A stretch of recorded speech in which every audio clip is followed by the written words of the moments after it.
Hey, thank you all very much. Once again, before our big premium live event, Vengeance Day, this Saturday, would like to, once again, have our call. Clearly we're trying to do video this time. I don't know, I guess from my standpoint, I guess trying to make it better each time and seeing if that helps, I guess.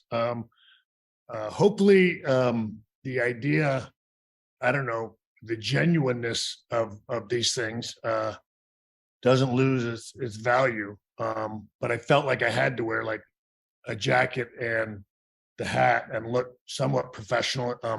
If that takes away from the sincerity of what I say, nothing would thrill me more than to do this in a tank top. But I felt like I should look professional doing it. So anyway, appreciate you seriously. Appreciate you guys as always helping us out with promoting our premium live events here at NXT. And I always kind of look forward to these calls. So if you guys are ready, I'm ready to go. Great. So we'll now open it up to questions. We do kindly ask that you limit to one question each, and we'll get through as many as we can in the time allotted. If you have a question, please use the raise hand function within Zoom. So the first question is from Mike Johnson at PW Insider. Mike? Hey, Shawn, how are you? I'm doing well. I'm glad to put a face to the name now. This is going to be there awesome. You go. So I'm sorry to disappoint you, but here I am. That's all right. I know the feeling. There's been a lot of talk about Vengeance Day and this being the latest premium event, but I'm curious, how have things gone in the live event perspective? Because this is the first time NXT's gone back out on the road for a big show other than like a WrestleMania weekend where there's a built-in audience. How's the live ticketing been for the show, and what are your expectations in that regard? So look, it's gone very well. I think we're expecting around 5,000 people, which certainly for the setup that they've given us is pretty close to capacity. So from that standpoint, we're very happy. Look, and everybody's excited, and honestly, I'll be honest, nervous. This is our first time, other than Stand and Deliver. This is our first premium live event outside of the Performance Center in 3 years. And these are all new people, obviously, going out and doing this. So everybody's anxious, they're nervous, extremely excited. We're looking forward to getting on the plane tomorrow and heading to Charlotte. And look, hoping to do more of these, but looking to have an absolute blast and put on, what we hope to be a fantastic show. All right. Thanks for the time. I hope everything goes well. Thank you very much. Thanks, Mike. Next question up is from Brad Lewis at MediaWorks. Brad? Thank you so much. Hello, Shawn. How are you? Thank you for your time. Thank you very much. It's 6 a.m. in the morning here in New Zealand, so excuse me if my voice is croaky. Hey, a New Zealand specific question, Shawn. Dakota Kai obviously has done the main roster jump. Just wondering, you had a lot of time to spend with her with her time in NXT. What have you made of her jump up to the main roster in terms of her sort of potential career road? Well, look, obviously she's doing great up there, and that is no surprise to me. I was always and still am a fan of Dakota Kai. I will tell you, I don't know that there's a tougher young lady than her. I used to comment on that all the time. The girl can, take a tail whooping, and she does it really well. I've always enjoyed her, thrilled for her success. I'm glad that she got the call. And again, I think, I think she's, again, getting what she deserves. Her and are both very talented. They're doing great with Bailey. And look, and they're only at the beginning, right? So I think the sky's the limit for them. And I believe all of them have an extremely bright future.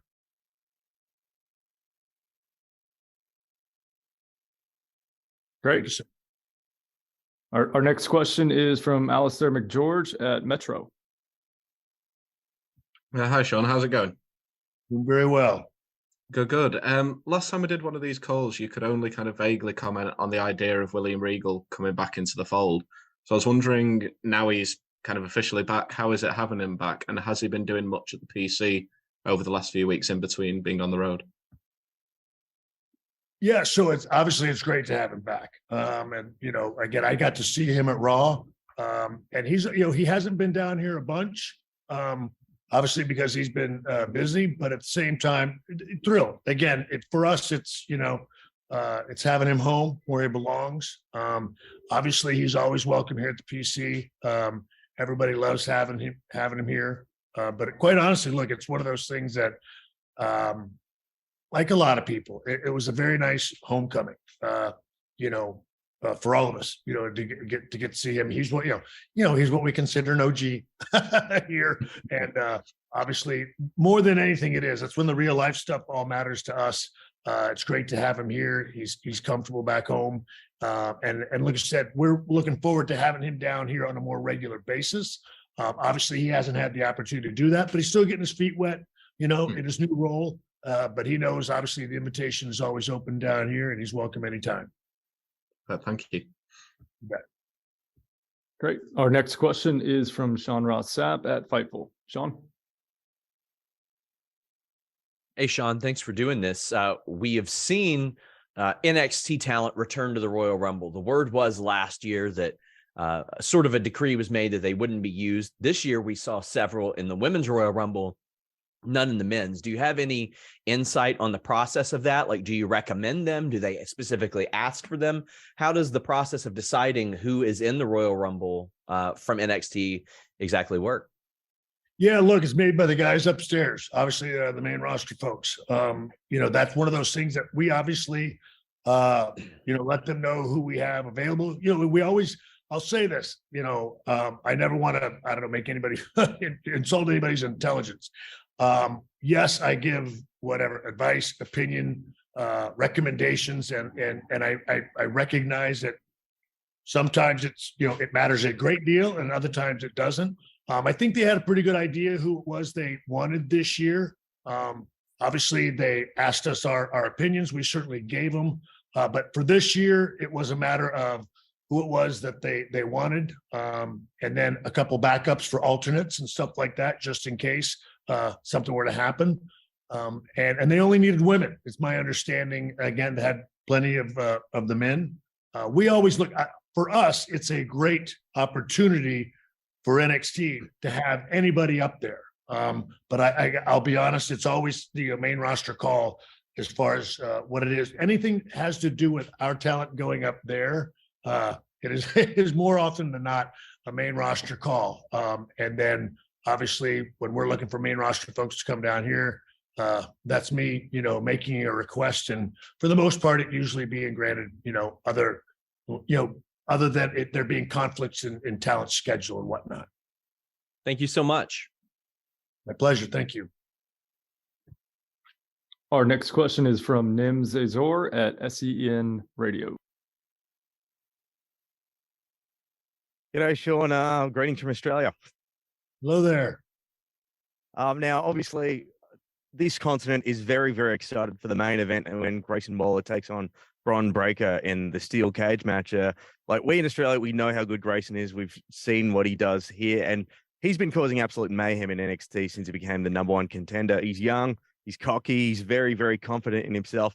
And that kind of is very similar to a young Shawn Michaels. And you were very much once like that in your day when you first got to the WWE. So can you relate to his attitude a little bit? Do you offer him any advice, or do you just think you've got your title shot, you're in the main event, it's all up to you now? Or do you have any bits of advice for him? Well, look, first of all, yeah, he's in the main event, and him and Braun, it is up to him in the steel cage. But no, we absolutely have a great deal of communication. I think he's been on record saying that we have a great relationship, and that is true. I like to think I've got a pretty darn good relationship with a lot of my guys and gals, but he's certainly one of them. He is all those things you just said. He is cocky, he is brash, he's confident, he knows that he's good. And that's one of the things that I recognize that as well. He's another young man that came in here very early. It's almost, again, a similar trajectory with him and Carmelo that I did my best to get them on 205 as quickly as possible. And then when, the big change came, I was able to, obviously get them on NXT, and look, they were both guys that looked at me and said, look, we're ready, give us the ball. And they kind of compete with one another. And again, as well as, Braun and Tony D and the Creeds. We've had a lot of people, but, Grayson is one of those guys that I really, really like because he's one of the hardest workers you find, but there's not a lot of difference between the guy you see on TV and the guy he is in real life. And again, I happen to like that about him. And I suppose that's probably no secret given my past. Appreciate your time, Shawn. Thank you. That's it. Our next question is from Graham Ramina at Bleacher Report. Graham? Hey, Shawn, how's it going? In the last couple of weeks, we've seen a lot of the NXT UK talent on NXT TV, which has been great to see. With that being said, can you comment at all on the status of Ilya Dragunov, Mako Satomura, if they fall in that same category of people that word was that it was a visa issue that we hadn't seen these stars before on the show permanently? Can you comment on their statuses specifically and just the involvement of the NXT UK talent on NXT TV as of late? Yeah, well, look, again, much like several months ago, we want them here, love having them here. A lot of it is availability. A lot of it is, as you said, visa issues. A lot of it also, again, is that it's for some of them, that is a big career move and a big life difference. And so those are all things that we want people to consider, obviously, before they make that move. Look, nothing would thrill me more than to have Ilya and Mako here on a regular basis. They're phenomenal talent. We're thrilled about Gallus being back and Tyler being back. But look, as far as who's to come in the future, again, a lot of that is up to the talent themselves. And then also, as I mentioned, there are visa issues, but we're also waiting on, a long-term commitment. Some people, we understand that's not an easy decision to make. Awesome. Thanks, Shawn. Appreciate it. My pleasure. Thank you. Our next question is from Kenny McIntosh at Inside the Ropes. Kenny?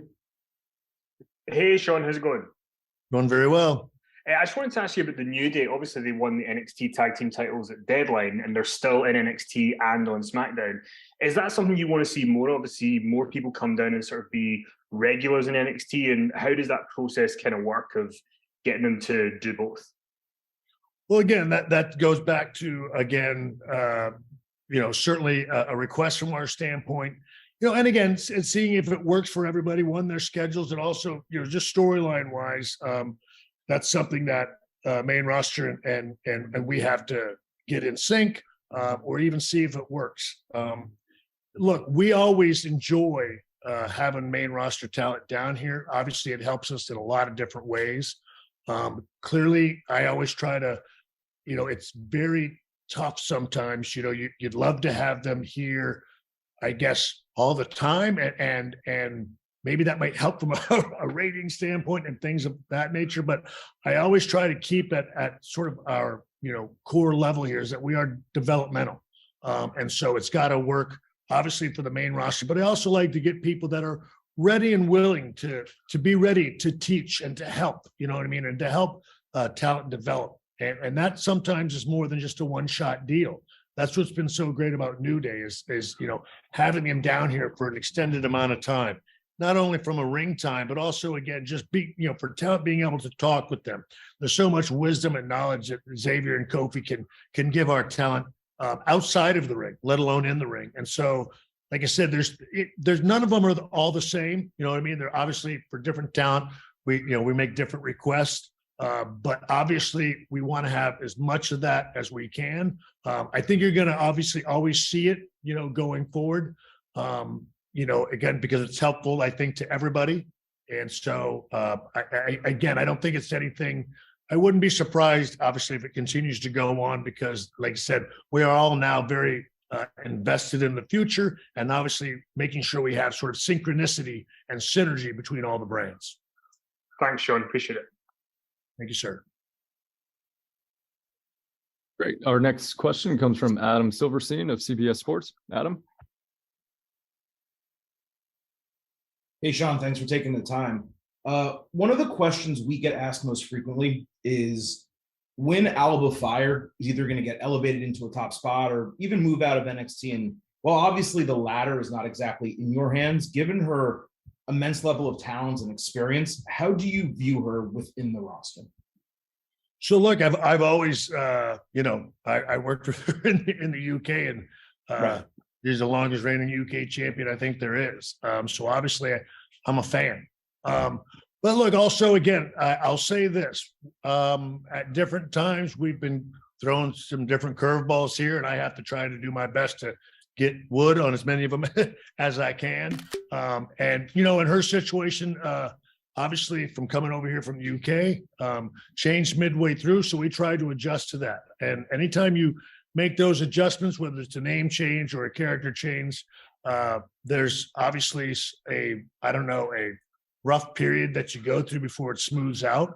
And I just feel like, again, to answer your question, I think the future is very bright for her. As you know, call ups and things like that, are not my call. And I will say this, look, and I understand, that sometimes it gets, fans can get impatient, or, a certain person's been there, they've been there so long, they got to get called up.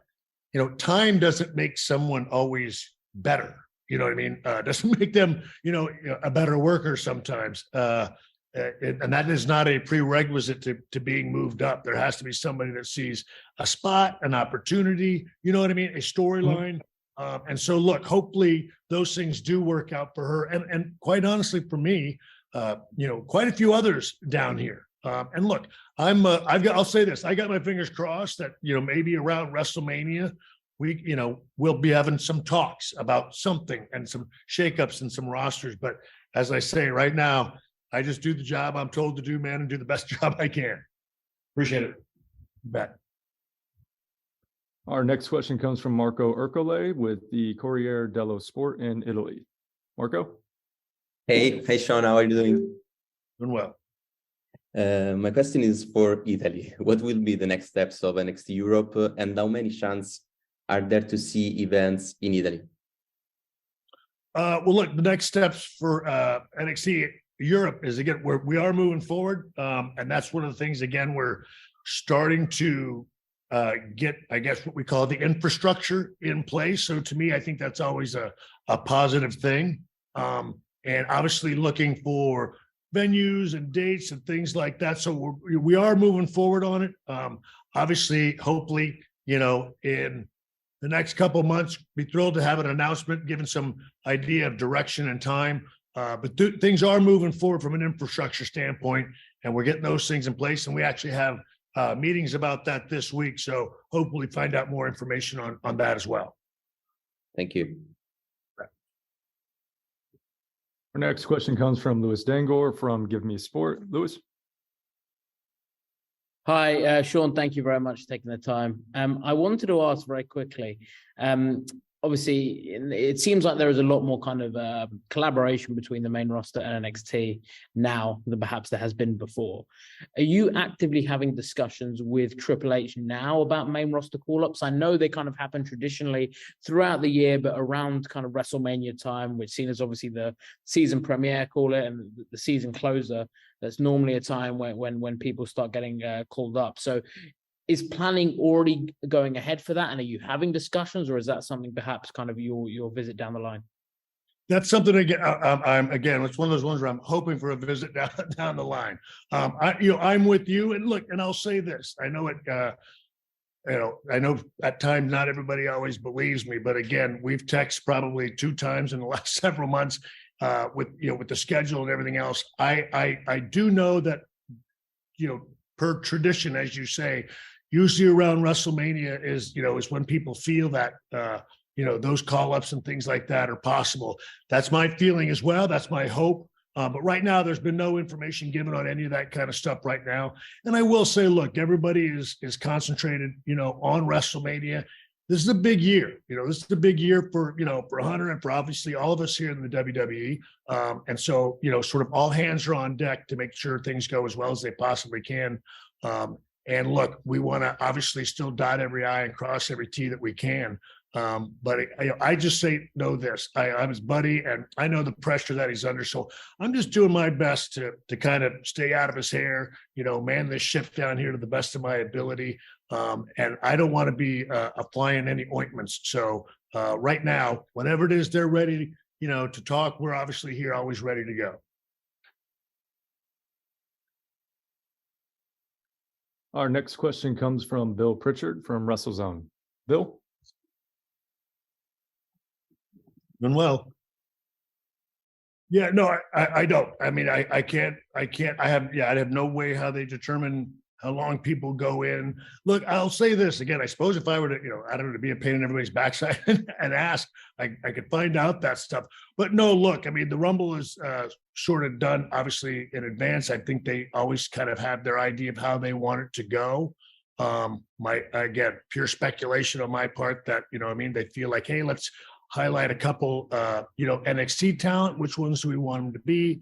You know what I mean? We can give them each a moment, so to speak. But no, I cannot honestly speak, to having any information on how that is decided and how they decide to go about it.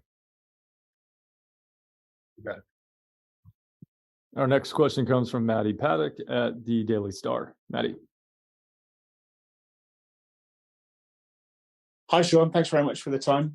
You've always spoken very much at length and been very open about how the brashness and the cockiness of a young Shawn Michaels caused you a fair share of problems in your career. But I'm willing to bet as well, it's equally done you a fair share of favours back in the day in terms of you having that edge about you. So I just kind of wondered, in terms of cultivating the next generation of talent, how difficult is it to balance those qualities within younger guys now? Because you need them, I guess, to be respectful of everyone and to go about things the right way, but also to have that edge about them as well, to stand up for the things they want and the things they believe in. Yeah, absolutely. Well, again, I got asked a similar question on Busted Open earlier, and look, because I did quite a bit, and I pushed the envelope, farther than it should have been pushed. But I do. I have guys, Mello, Grayson, they're all guys, again, that that I encourage to push that envelope. I tell talent what Vince told me, which is go out there and I'll pull you back. The actual truth of it is, though, I do that. I just have to sometimes pull them back earlier. Things are very different now. I mean, I think we know that we don't live in a culture like we did in the 80s or the 90s. I mean, it's a very different time now. And look, I still want them, again, ultimately, the thing that I enjoy most is that the talent down here know that I want the best for them and I want the most success for them. And I would never give them information that I don't think would be to their benefit. And that's, again, you lose credibility if you do that. So I'm always open and honest with them about trying to, sort of show them what I did and why it can't be done now and how it could hurt their career going forward. So again, I feel like that's the best I can do. And look, I will say this, the business is very different now. And also, look, there are plenty of guys that, I guess it's always kind of ironic to me, and I don't really know how to take it, because there's plenty of guys that made a lot more money and drew more money than me that were nowhere nearly the character and the brashness. And again, I guess the uninhibited, character that I was.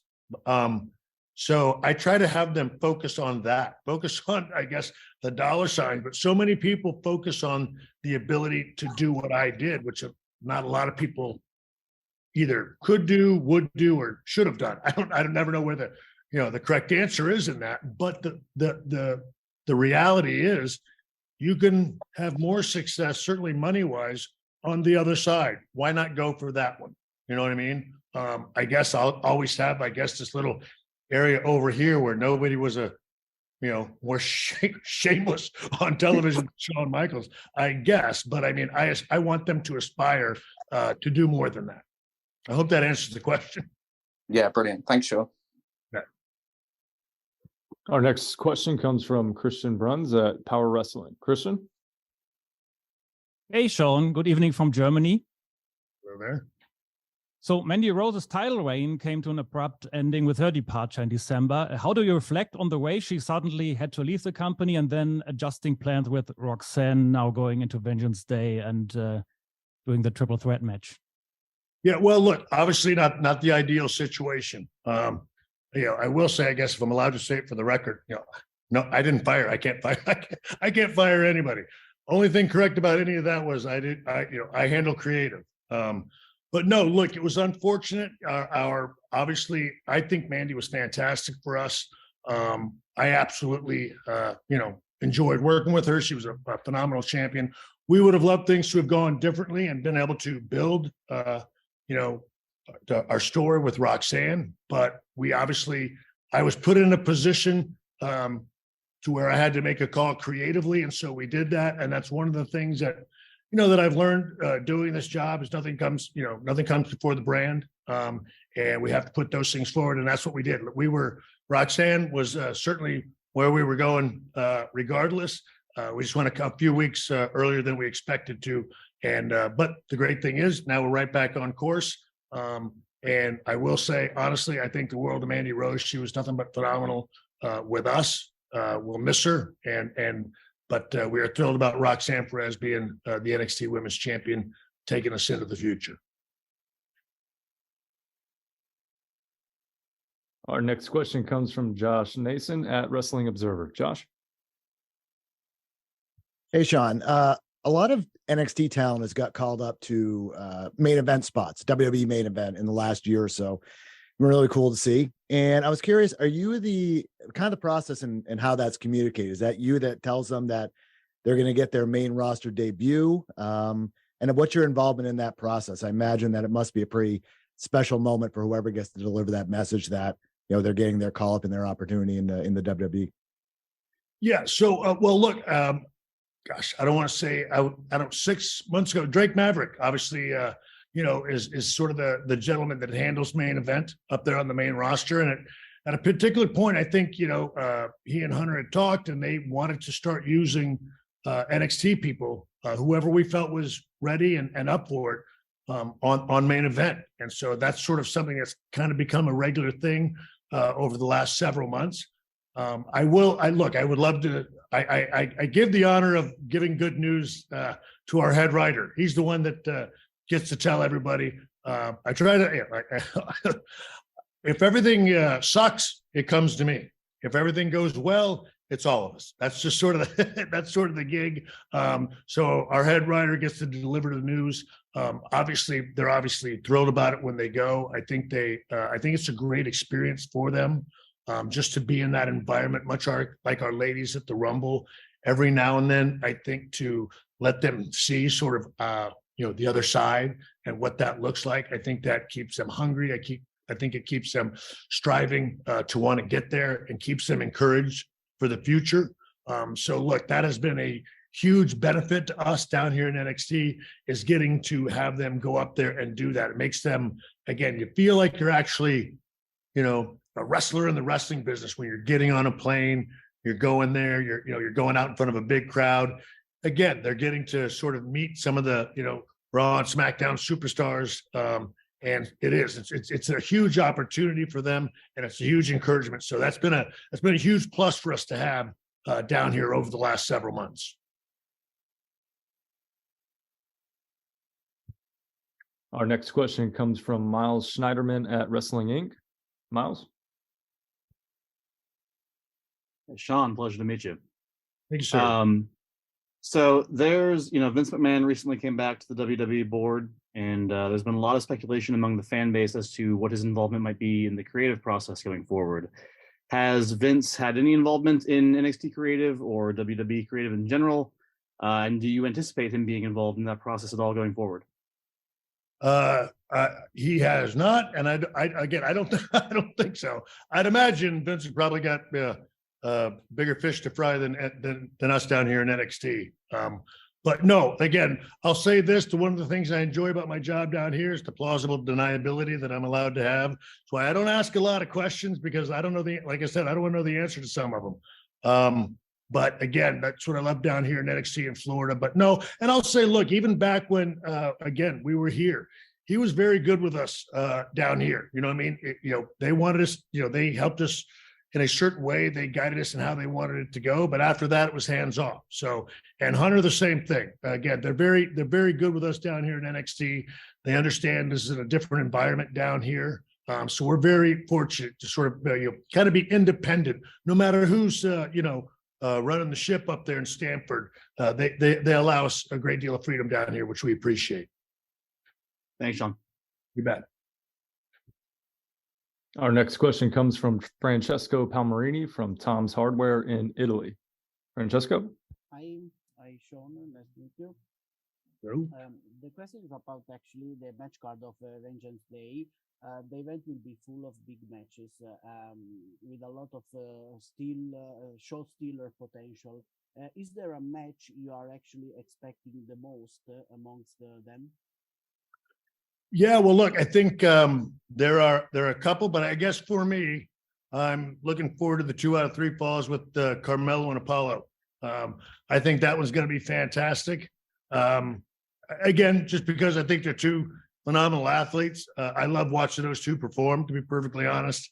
But again, I think it's a stacked card. I think Wes and Dijak is going to be really interesting. Clearly, our ladies defending the tag team titles. I think that's going to be a good match, and of course, the cage match. It's going to be great top to bottom. But look, if you're asking me if I'm going to pick one that's going to, I've got to probably be jumping out of my seat for quite a bit. I'm going to say it's going to be Carmelo and Apollo.